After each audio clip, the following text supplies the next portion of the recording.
Sir 2.5 വർഷം വെച്ചു മാറേണ്ട അധികാര കസേര, മുഖ്യമന്ത്രി കസേര. അതില് അട്ടിപ്പേറ് കിടക്കുന്ന സാഹചര്യമാണ് സിദ്ധരാമയ്യ. എന്തൊക്കെ ചെയ്താലും ഞാൻ ഇതിൽ വിട്ട് പോകില്ല എന്ന് പറയുകയും ചെയ്യുന്നുണ്ട്. അപ്പോൾ ഇന്ന് രാവിലെ നമ്മൾ നോക്കുമ്പോൾ കാണുന്നത് ഇടഞ്ഞു നിന്നിരുന്ന ഡി.കെ. ശിവകുമാറ് പ്രഭാത ഭക്ഷണം കഴിക്കുന്നു സിദ്ധരാമയ്യയ്ക്കൊപ്പം. ഞങ്ങൾക്കിടയിൽ പ്രശ്നങ്ങളൊന്നുമില്ല എന്നൊക്കെ പറയുന്നു. പക്ഷേ അത് നമ്മൾക്ക് ഈ ഒരു രാഷ്ട്രീയ കാലാവസ്ഥയിൽ അത്രത്തോളം വിശ്വസിക്കാവുന്ന സാഹചര്യമല്ലല്ലോ.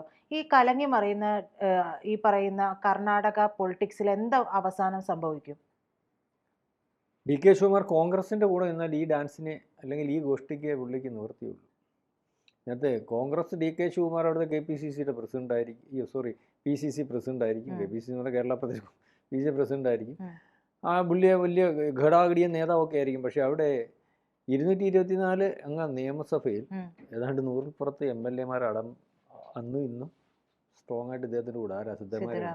അതുകൊണ്ട് സിദ്ധരാമയ്യ ഇലക്ഷൻ സമയത്ത് അല്ലല്ലോ, ഇലക്ഷന് ശേഷം എം എൽ എമാരുടെ എണ്ണം എടുക്കുമ്പോൾ ഇപ്പോഴും അയാളാണ് കൂടുതൽ. അയാൾ മാറിക്കൊടുക്കാൻ ഹൈക്കമാൻഡ് അന്ന് ഇദ്ദേഹത്തിന് പി സി സി പ്രസിഡന്റ് എന്നുള്ള രീതിയിലും മറ്റ് പല രീതിയിലും ഒക്കെ സ്വാധീനവും പുള്ളിയുടെ രീതിയൊക്കെ വന്നപ്പോൾ ഹൈക്കമാൻഡ് ചെന്നപ്പോൾ സിദ്ധരാമയ്യ അതുവരെ മിണ്ടിയില്ല. സിദ്ധരാമയ്യ അതിനുശേഷം പറഞ്ഞു ഞാനാ മുഖ്യമന്ത്രി എന്നാണ് പറഞ്ഞത്.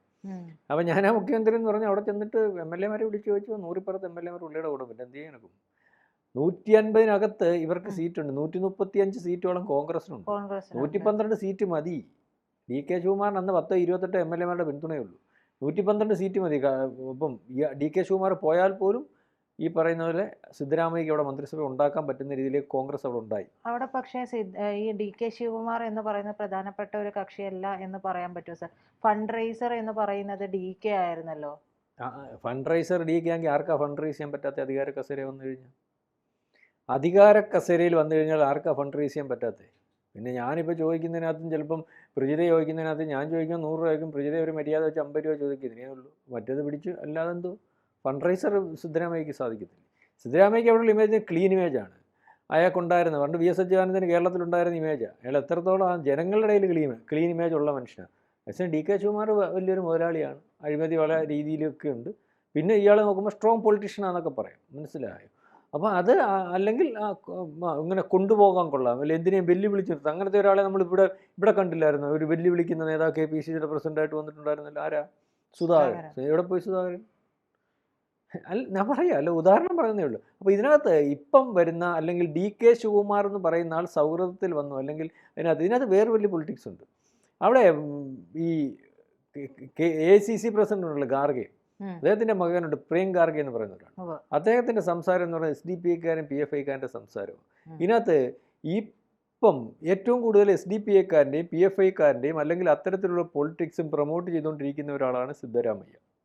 അയാൾ നിരീശ്വരവാദിയാന്നൊക്കെ പറയുമ്പോൾ അവിടുത്തെ അമ്പലങ്ങളുടെ ഫണ്ടെടുത്ത് മുസ്ലിങ്ങളുടെ അല്ലെങ്കിൽ മറ്റു പല കാര്യത്തിനും, പൊതുകാര്യത്തിനും അല്ലെങ്കിൽ നിരുത്തരവാദമായ കാര്യത്തിനും അവിടുത്തെ പഴയ അമ്പലങ്ങൾ കമ്മിറ്റിക്കകത്ത് പോലും മുസ്ലിങ്ങളെ ഉൾപ്പെടുത്തി പോകുന്ന രീതിയിലേക്കുള്ള പല നിയമങ്ങളും കൊണ്ടുവന്ന ആളാണ് ഈ പറയുന്ന സിദ്ധരാമയ്യ. അതായത് കൃത്യമായിട്ട് പറഞ്ഞാൽ അയാൾ ഈ പറയുന്ന ഇസ്ലാമിസ്റ്റുകളുടെ താല്പര്യം അല്ലെങ്കിൽ PFI-കാരനും SDPI-കാരനും കേരളം കഴിഞ്ഞാൽ ഏറ്റവും കൂടുതൽ വിലസാൻ പറ്റിയിരുന്ന സ്ഥലം, അല്ലെങ്കിൽ പരസ്യമായിട്ട് BJP നേതാക്കന്മാരെ അല്ലെങ്കിൽ അത്തരത്തിൽ ബജരംഗ നേതാക്കന്മാരെ വെട്ടിക്കൊന്നാലും കുത്തിക്കൊന്നാലും കുഴപ്പമില്ലാത്തത് അതിനെ പിന്തുണയ്ക്കുമായിട്ടുള്ള മുഖ്യമന്ത്രി. ഇതേ ടാർഗറ്റും ഇതേ വർത്തമാനവും പറഞ്ഞുകൊണ്ടിരിക്കുന്ന ആളാണ് പ്രിയങ്ക ഗാർഗെ. അയാളാ കഴിഞ്ഞ ദിവസം RSS ഇല്ലായ്മ ചെയ്യണമെന്ന് പറഞ്ഞ് അയാളാ കഴിഞ്ഞ ദിവസം RSS-നെതിരെ. അപ്പോൾ അവിടുത്തെ പൊളിറ്റിക്സിനകത്ത് ഇന്ത്യയിൽ മൊത്തവും ഈ പറയുന്ന ഇസ്ലാമിസ്റ്റുകളെ സഹായിക്കുന്ന ആ പൊളിറ്റിക്സിൻ്റെ ഭാഗമായിട്ട് കോൺഗ്രസ് നിൽക്കുമ്പോൾ ഇതിനേറ്റവും ആക്കം കൂട്ടി നിൽക്കുന്ന ഒരു സ്ഥലവും അതിന് ഏറ്റവും ആക്കം കൂട്ടുന്നതിനും അവർക്ക് ഏറ്റവും കൂടുതൽ സപ്പോർട്ട് കൊടുക്കുന്നതുമായിട്ടുള്ള ഒരു നേതാവാണ് പ്രിയങ്ക ഗാർഗെ എന്ന് പറയുന്നത്. അപ്പം അയാളാരാ? ACC പ്രസിഡന്റ് മോനാണ്. ACC പ്രസിഡന്റ് നേരത്തെ ഈ നാട്ടുകാരനാണ്, നേരത്തെ ഇവിടുത്തെ മുഖ്യമന്ത്രിയായിട്ടുണ്ട്. അപ്പോൾ സിദ്ധരാമയ്യ എന്ന് പറയുന്നത് കോൺഗ്രസ് രാഷ്ട്രീയത്തിനകത്തൊരു പ്രത്യേകത നിങ്ങൾക്കറിയാമല്ലോ. ഞാനുണ്ടേ മതി കോൺഗ്രസ് എന്നുള്ള സ്റ്റൈലാണ്. സിദ്ധരാമയ്യ അവിടെ നാളെ കാലത്തെ ഇയാൾക്ക് ശേഷം കേട്ടോണം, സിദ്ധരാമയ്യയ്ക്ക് ശേഷം അവിടെ പൊളിറ്റിക്സിനകത്ത് വരാൻ സാധ്യതയുള്ള ഏക നേതാവ് ഡി കെ ശിവകുമാറാണ്. ഇദ്ദേഹത്തിന് തലപ്പൊക്കം വെച്ചിട്ട് അതിനുള്ള സാധ്യത. അതായത് ഹിന്ദു പൊളിറ്റിക്സിൻ്റെ ആളാണല്ലോ പുള്ളി. ഇപ്പം അദ്ദേഹം മറ്റേ ഗണഗീതം പാടി, അല്ലെ കുംഭമേള കുളിക്കോ ഗണഗീതം പാടി എന്ന് പറഞ്ഞൊരു ആക്ഷേപം വന്നല്ലോ. അപ്പം അവിടുത്തെ പൊളിറ്റിക്സിനകത്ത് ഇദ്ദേഹം കഴിഞ്ഞ പ്രാവശ്യം ഈ പറയുന്ന ലിംഗായത്തും അല്ലെങ്കിൽ മറ്റു ചില സമുദായങ്ങളുടെയൊക്കെ വോട്ട് ഇതിൻ്റെ കൂടെ കൂട്ടിക്കെട്ടിയതിനൊപ്പം ഇവിടുത്തെ ക്രിസ്ത്യാനികളുടെയും അല്ലെങ്കിൽ ഇസ്ലാമിസ്റ്റുകളുടെ വോട്ടിൻ്റെ കൂടെ കൂട്ടിക്കെട്ടുന്നതിന് ഇദ്ദേഹത്തെ ഉപയോഗിച്ചു. പക്ഷേ അവിടുത്തെ ഇസ്ലാമിസ്റ്റുകൾ അല്ലെങ്കിൽ അവരുടെ താല്പര്യങ്ങൾ ഈ ഭരണത്തിനകത്ത് അല്ലെങ്കിൽ അവർ പറയുന്നത് പോലെ അവിടെ ഭരണത്തിന് ശേഷം അവർ പറഞ്ഞല്ലോ ഞങ്ങളുടെ ഗവൺമെൻറ്റാണ്, ഞങ്ങളുണ്ടാക്കിയ ഗവൺമെൻറ്, ഞങ്ങളിനിയും കാര്യങ്ങൾ തീരുമാനിക്കുന്നു.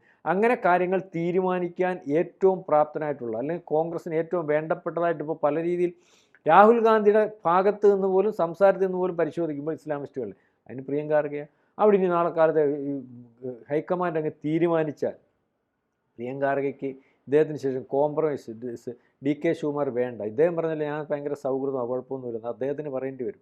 സിദ്ധരാമ പറയാം ഞാൻ മാറിക്കൊടുക്കാം, പക്ഷേ DKക്ക് ഒക്കത്തില്ല. DKക്ക് പകരം പ്രിയങ്ക ഖാർഗെ ആകണം. പ്രിയങ്ക ഖാർഗെക്ക് വേറെ പ്രിവിലേജും കൂടെ വേണമെങ്കിൽ വെച്ച് കേട്ടാം, ഹരിജൻ അല്ലെങ്കിൽ മനസ്സിലായി. അപ്പോൾ ഇതിനകത്തൊരു വലിയ പൊളിറ്റിക്സ് അവിടെ SDPIക്കാരെ നിയന്ത്രിക്കുന്ന ഒരു പൊളിറ്റിക്സിലേക്ക് പോകും. DK ശിവകുമാറിന് ഇപ്പം ഒരുക്കുന്ന BJP ഒരുക്കുന്ന ചാനൽ തന്നെയാകും നല്ലത്. അതേസമയം അവിടെ സിദ്ധരാമയ്യയുടെ പൊളിറ്റിക്സിനകത്തും BJPക്കകത്ത് ജാതി പൊളിറ്റിക്സിനകത്തും ഒരു വ്യത്യാസം വരുത്താൻ വേണ്ടി BJP കാത്തിരിക്കുമ്പോൾ ഈ പറയുന്ന ആസാമിൽ ഉണ്ടായിരുന്ന ഹിമന്ത് ബിശ്വ ശർമ്മ അവിടെ കോൺഗ്രസിനകത്തു നിന്ന് നിവർത്തികേട് കൊണ്ട് നീ RSS ആക്കി പൊക്കോടാന്ന് പറഞ്ഞപ്പോൾ ആ RSSലേക്ക് പോയി. RSSനകത്ത് അല്ലെങ്കിൽ BJPക്കകത്ത് ഏറ്റവും തലപ്പൊക്കമുള്ള നേതാവായിട്ട് ഇപ്പോൾ ആസാമിൽ നിൽക്കുക, എണ്ണം പെട്ട. അതേ രീതിയിലേക്ക് ഇദ്ദേഹം BJPയിൽ വന്നാൽ പറ്റും. അതിന് സാധിക്കണം 224 MLA-മാർക്കകത്ത് ഇപ്പോൾ അദ്ദേഹത്തിന് മുഖ്യമന്ത്രി ആവണമെങ്കിൽ BJP പറയുന്നത് പോലെ രാജിവെച്ചാലാവാൻ പറ്റത്തില്ല. ഏതാണ്ട് 70ഓളം MLA-മാരെ തൂക്കണം. അത് BJP തൂക്കണം അല്ലെങ്കിൽ സിദ്ധരാമയ്യ തൂക്കണം, കോൺഗ്രസ്സുകാരെ. എന്നാലേ ഈ പറയുന്ന പോലെ കൂറുമാറ്റ നിരോധന നിയമം മറികടന്ന് വരാൻ പറ്റത്തുള്ളൂ. അല്ലെങ്കിൽ ഈ അവിശ്വാസ പ്രമേയത്തെ പൊളിച്ചിട്ട് ഇതിനകത്തുനിന്ന് രാജിവെച്ച് പുറത്തു പോകാൻ പറ്റും. ആർക്കാ? അവിശ്വാസ പ്രമേയം വരുന്നതിന് മുമ്പ് തന്നെ ഈ പറയുന്നത് 10-30 MLA-മാർ രാജിവെച്ചാൽ മതി. അപ്പം ഇത് ഞാൻ പറഞ്ഞു വന്നത് പറഞ്ഞാലും രാജിവെക്കാനുള്ള MLA-മാരുണ്ടാവില്ല. 10-28 ഉണ്ടെന്നാ പറയുന്നത്. നേരത്തെ അങ്ങനെയാണ് കണ്ടത്. അതിന്റെ വ്യക്തമായ കണക്ക് ഇപ്പോൾ ഒരു വ്യക്തത വരുത്തി പറയുന്നില്ല.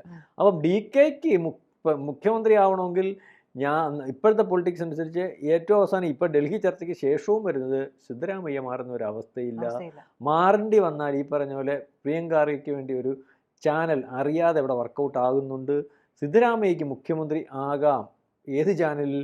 BJPയുടെ കൂടെ കൂടിയാൽ. BJP ഒരുക്കുന്ന ചാനൽ, BJP വിളിക്കുന്ന ചാനലിലേക്ക് പോയി കഴിഞ്ഞാൽ ഒരുപക്ഷെ സിദ്ധരാമയ്യക്ക് മുഖ്യമന്ത്രി ആകാം ഉള്ള സാധ്യതയുണ്ട്. അപ്പോൾ BJP ഇത് പൊളിക്കാൻ 5 കൊല്ലത്തിനിടയ്ക്ക് ഇടക്കാലമായിട്ടുള്ള ഒരു സംവിധാനത്തിലേക്ക് പോലും മുഖ്യമന്ത്രി കസേരയെ ഒരുക്കുന്ന ഒരു ലക്ഷണം ഉണ്ടാകുന്നില്ല.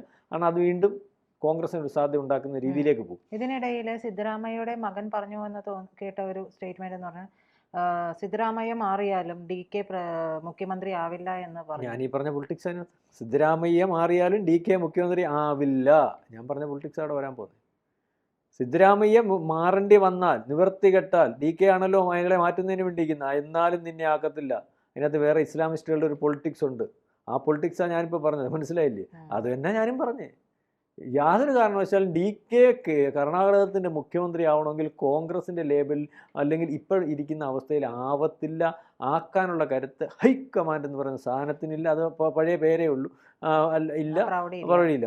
അഥവാ ഇനി ഹൈക്കമാൻഡ് അതിന് തീരുമാനമെടുത്താൽ ഈ രീതിയിലേക്കുള്ള ഒളിച്ചുകടത്തൽ അല്ലെങ്കിൽ ഒരു അജണ്ടയുടെ പൊളിറ്റിക്സ് അല്ലെങ്കിൽ ഹൈക്കമാൻഡിൻ്റെ ഇപ്പം തലതൊട്ടപ്പനെന്ന് വിശേഷിപ്പിക്കപ്പെടുന്ന തലതൊട്ടപ്പൻ പുള്ളിയൊന്നും അല്ല, പുള്ളി അവിടെ റബ്ബർ സ്റ്റാമ്പായിട്ട് വെച്ചേക്ക്. ഖാർഗെ ഉണ്ടല്ലോ, അദ്ദേഹത്തിൻ്റെ മകൻ പ്രിയങ്ക ഖാർഗെ ഉണ്ട്. അദ്ദേഹം അവിടെ ഇസ്ലാമിസ്റ്റുകളുടെ ആളാണ്. ശരിക്കും ഒരു SDPIക്കാരനെ മുഖ്യമന്ത്രി ആക്കുന്നതിന് തുല്യമായിരിക്കും പുള്ളിയെ മുഖ്യമന്ത്രിയാക്കാൻ. അപ്പോൾ അതിൻ്റെ പിറകിൽ അല്ലെങ്കിൽ കോൺഗ്രസിൻ്റെ അജണ്ട ഇപ്പോൾ അതാണല്ലോ. കോൺഗ്രസിൻ്റെ വർത്തമാനം SDPIക്കാരൻ്റെ വർത്തമാനമാണ്, അല്ലെങ്കിൽ ഇസ്ലാമിസ്റ്റുകളുടെ വർത്തമാനം. അപ്പോൾ അതിനെ സാധ്യതയുള്ളൂ. അതുകൊണ്ടാണ് ഈ പറയുന്ന സിദ്ധരാമയ്യയുടെ മകൻ പറഞ്ഞ് ആവത്തില്ല, ആക്കത്തില്ല. അതാണ് അവിടുത്തെ പൊളിറ്റിക്സ്. കൂടുതൽ വാർത്തകളും വിശേഷങ്ങളും നിങ്ങളിലേക്ക് എത്താൻ ABC മലയാളം സബ്സ്ക്രൈബ് ചെയ്യുക, ബെൽബട്ടനും അമർത്തുക.